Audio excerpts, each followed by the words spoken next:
Om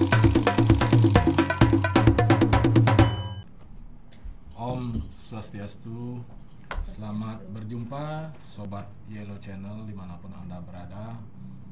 Pada pagi hari ini senang sekali kita bisa bertemu kembali dalam obrolan santai kita di akhir pekan terkait dengan beberapa isu-isu, terutama isu-isu yang menarik akhir pekan ini adalah terkait dengan isu-isu politik.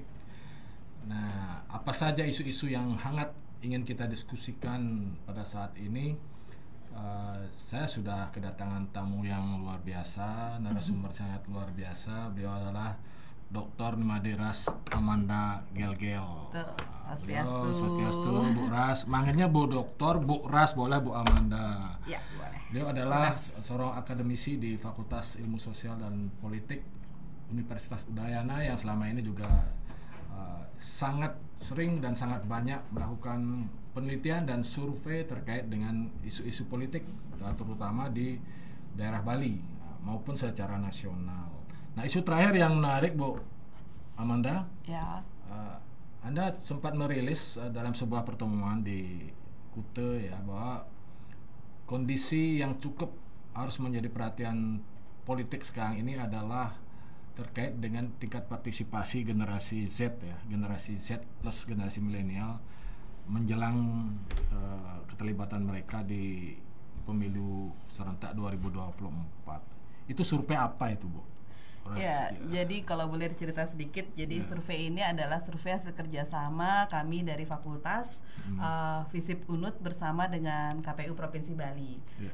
Berangkat dari kegundahan bahwa kita belum tahu nih bagaimana pandangan politik, kemudian kesadaran politik anak-anak generasi Z nih setelah milenial ya, yang usianya mungkin masih 17 seperti itu. Yang nanti menjadi pemilih pemula. Iya, jadi ada kegundahan itu, kemudian gayung bersambut kami dari kampus dan juga KPU kemudian melakukan survei di 9 kabupaten kota di Bali.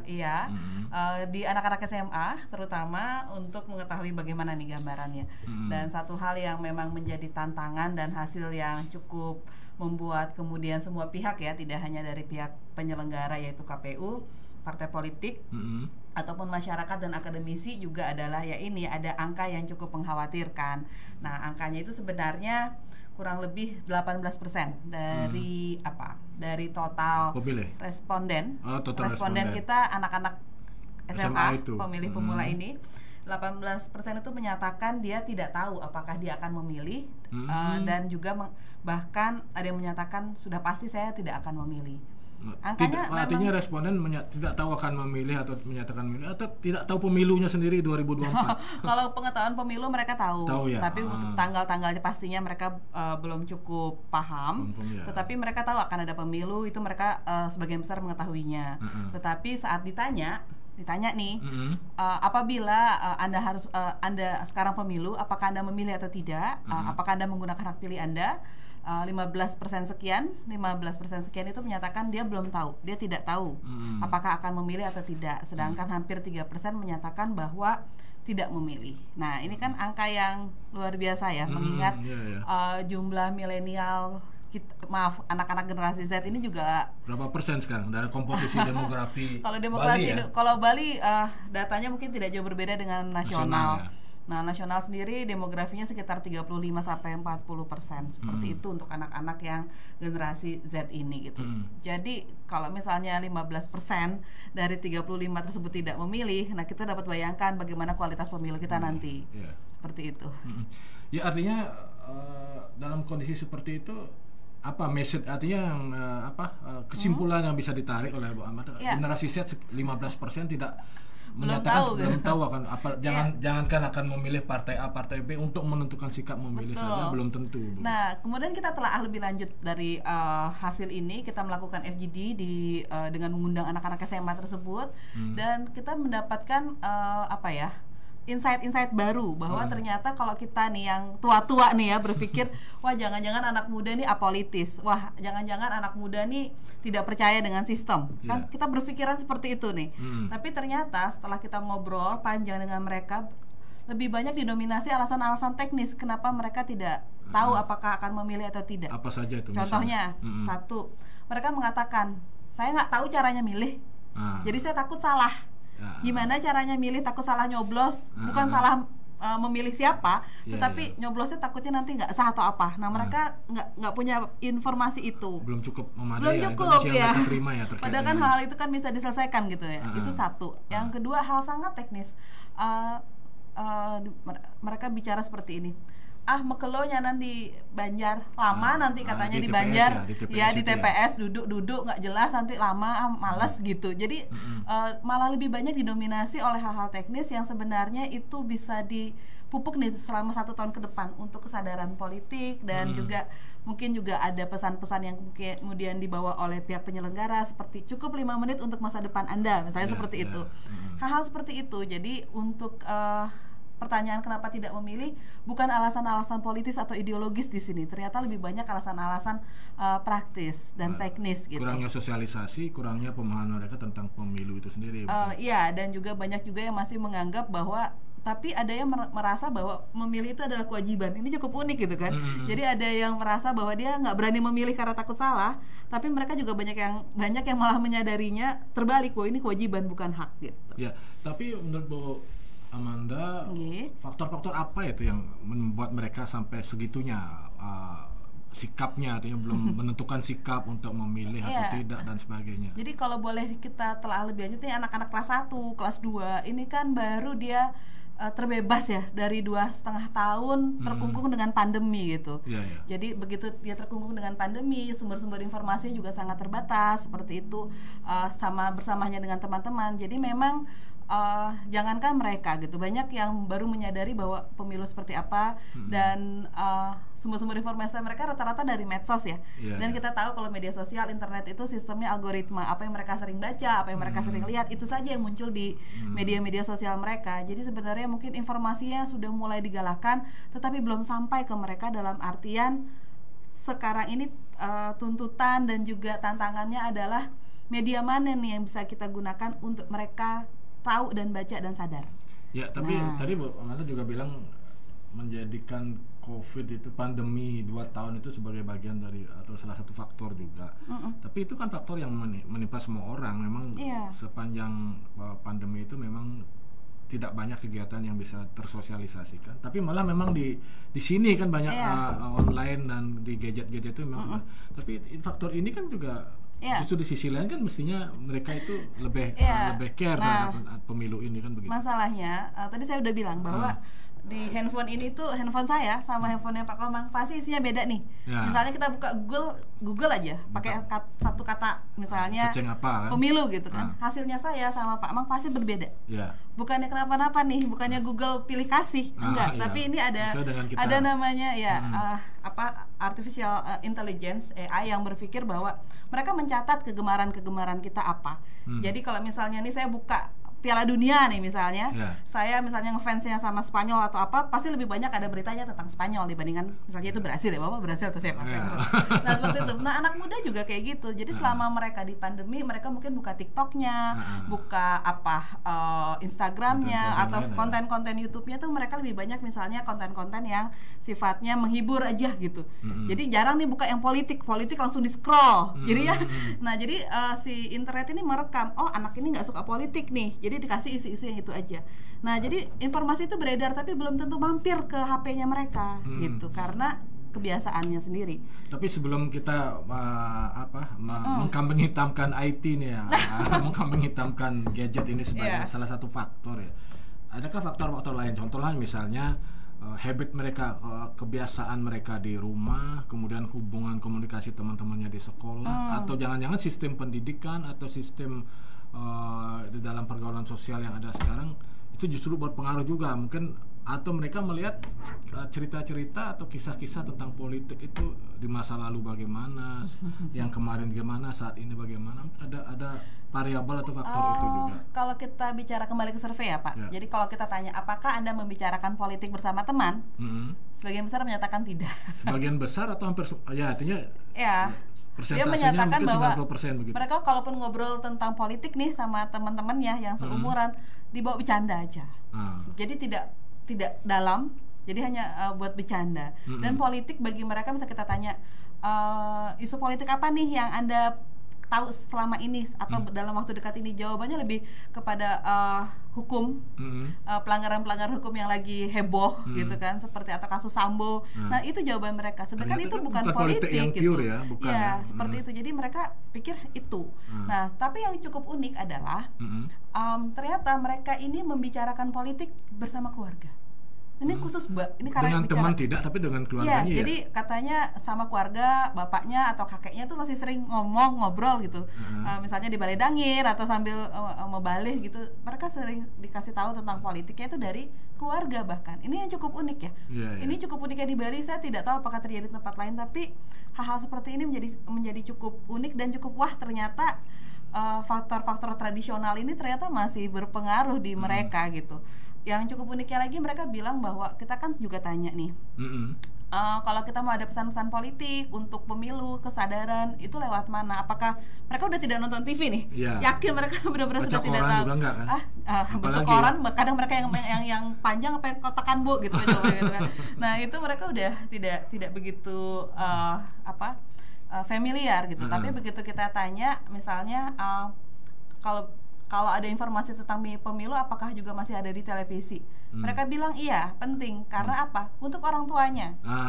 Orang tuanya yang kemudian meyakinkan dia. Jadi mereka mendapatkan informasi pertama kali dari medsos. Tetapi dalam survei juga menyatakan mereka tidak percaya. Mereka tidak percaya sama medsos. Mereka percaya sama media mainstream, terutama televisi.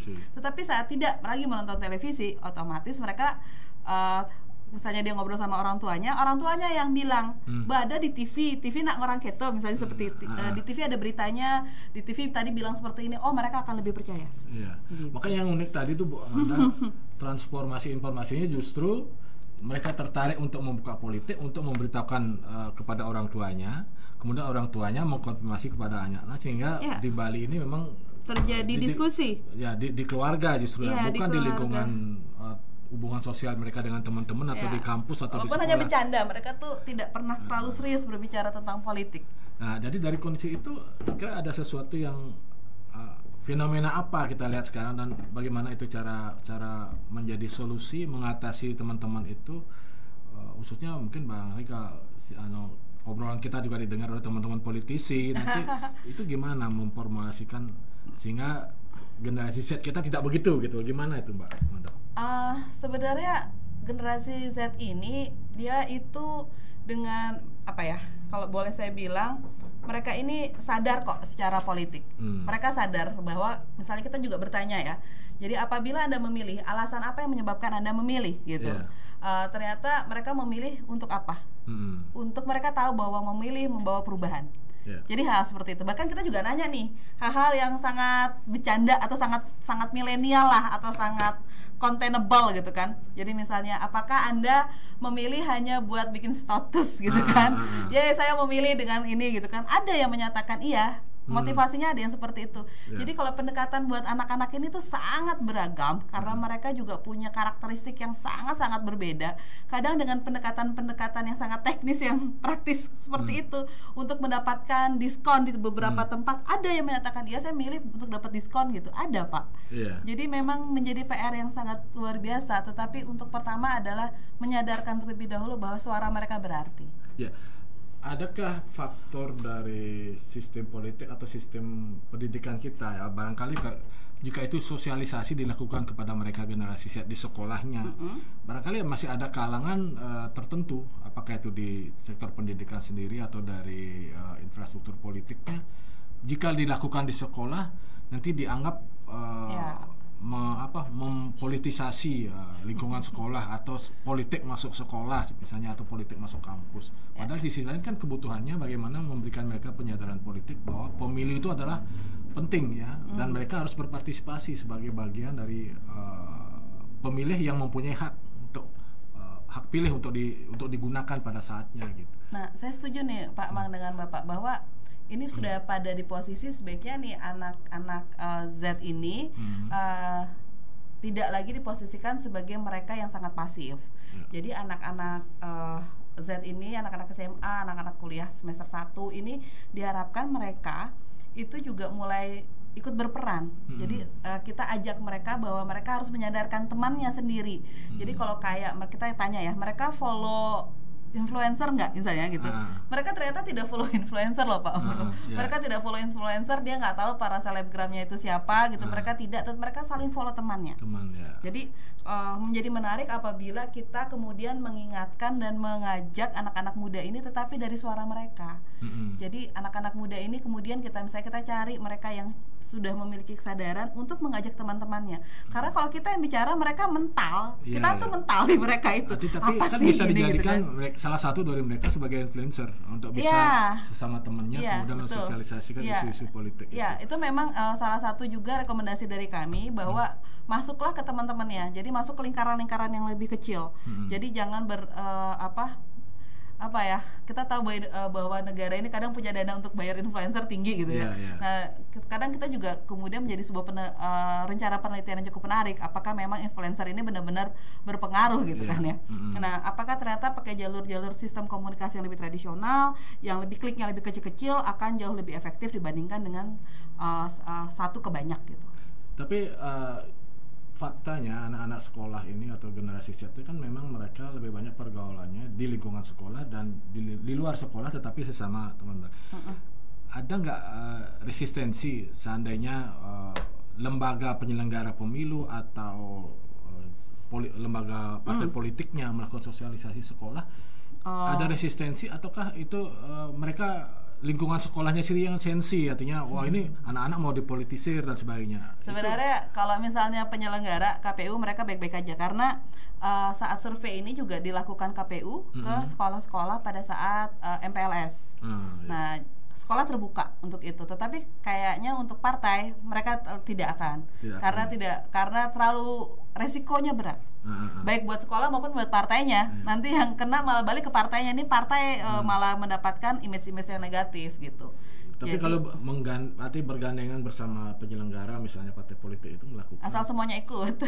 Kalau 1-2 yang ikut, jadinya nanti KPU-nya yang kena lagi. Itu memang sekarang ini dengan dunia semua terbuka, semua bisa ngerekam segala sesuatu. PR berat sih sebenarnya untuk para peserta pemilu ya. Tidak hanya partai, juga bisa jadikan para senator kita itu juga punya kesulitan sendiri. Tapi itu tantangannya untuk partai politik.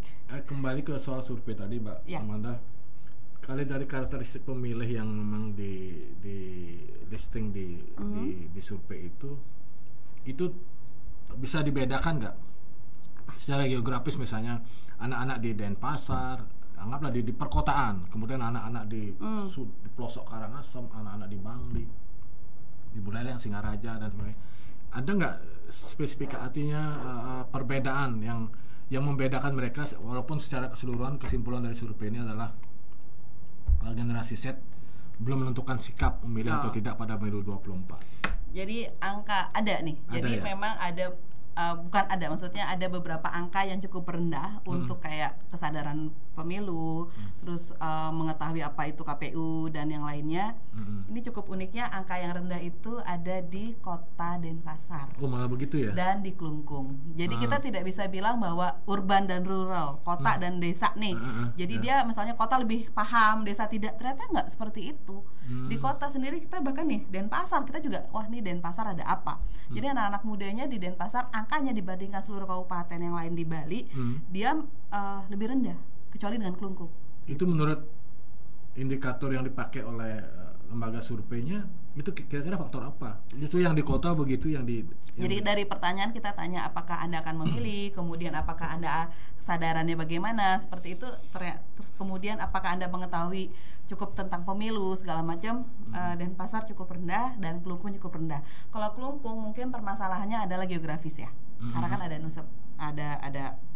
Nusel di sana. Nah, kalau di Denpasar nggak seperti itu ternyata.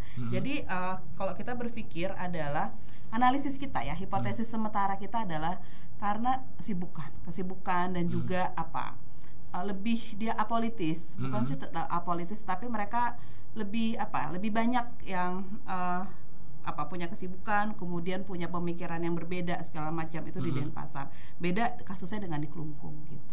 yang agak tinggi? Yang paling tinggi di Karangasem. Nah, ini kan pertanyaan kita. Berarti selama ini kalau kita melihat dari geografis, demografi, saudara-saudara kita di Karangasem, cukup menarik, Bapak. Kan stigmanya mereka tertinggal. Justru yang di Denpasar dianggap hidup di perkotaan lebih maju, lebih heterogen.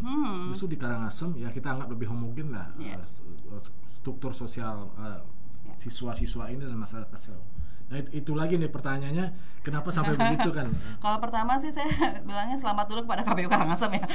Seperti itu. Jadi mungkin memang pendekatannya benar atau pendekatannya mereka ini cocok gitu seperti itu. Emang dalam teori komunikasi sederhana adalah kita harus tahu nih dengan siapa kita berbicara. Nah, masalahnya Denpasar heterogen.